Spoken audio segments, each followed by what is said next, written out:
Pozdrav svima. Evo ovo što vidite ispred mene.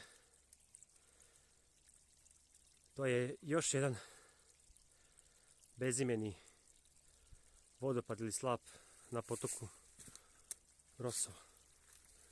Vamo dole, jedno 30 metara dole su kaskade, koje sam nazvao Ksenine kaskade, a tamo jedno oko 150-200 metara dole je i vodopad Rosovo. A ovo ovdje,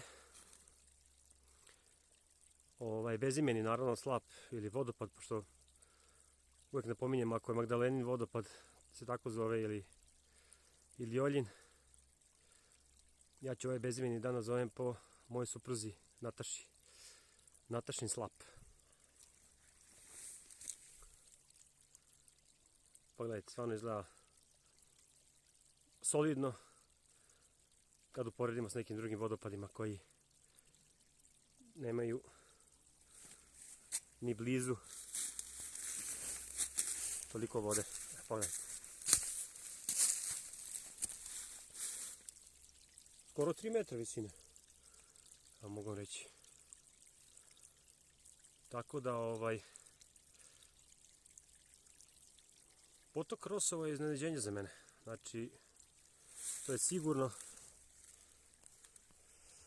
da se javim, je iznenađenje sigurno za mene i to mogu vam kažem onako jedno ozbiljno iznenađenje. Jedan dosta nepristupačan teren. Prvo idu ove šiblje šikare, onda vidite uopšte ove litice kao da su mini kanjonske, pogledajte. Ja uvijek idem uz potok, sad moram ići da spenjem ovuda gore. Tako da,